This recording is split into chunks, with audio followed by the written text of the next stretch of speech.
Hi everyone, I'm Rick Morgan. And my name is Nolan Morgan. And we want to talk to you today about moving some more examples. We've been requested to do more examples of deep creases or dents in books that don't come out with normal press. So today we're talking about this Donald Duck 1952. It's number 422.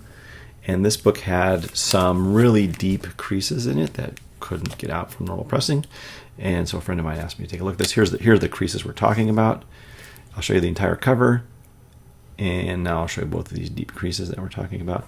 And Nolan, what did we do today? We used the Crease Releaser, the Mackie Ball, and the Tacking Iron, and we are going to show some demonstrations of how we use them. Yeah, that's correct. So anyway, we hope you enjoy the video, and we'll see you again at the end. Here's the book after it's already been pressed, and you can see the defects. There's one right here, and you can see another one right there. There's a few in this upper right-hand corner, and this is what the initial state was like for us. What we do first is we just take an old bag and we circle the spot where these defects are so we know where they are from the inside cover of the book. So here's the crease releaser itself. I put a little chamfer board below it, and this is to give us something to press into, like there. That's where that goes. And then I mount the book up here, and I've now started including this little binder board at the top. Keep the marks from the clamps from pressing into the book. So we've got this here, and that's it. That's how we set it up. The next step is to line up the marks we made earlier, of course backwards, so we know where these marks are on the other side.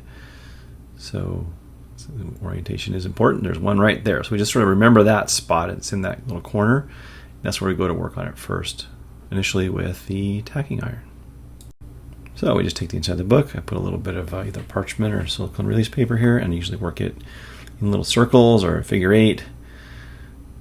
Use the tacking iron. It's about 130 degrees in this book, the variable temperature one. And we just do this for a little while and see what good it does. In this case, it didn't do that much good. Where it does do some good is in these smaller dents up here in this corner. We're able to work those out now that we know where they are. And it's nice to have this crease releaser. It keeps the book out of the way so that you can work on this comfortably. It's just a nice tool to have. And for this other dent, it was still there. You could still see it after the tacking iron, so we went to work with a Immacuball, which is just a 1-inch stainless steel ball, but it's got a little holder that helps us to roll and not rub the ball, which is the important thing. You want to roll it and not rub it, because that'll just make little lines.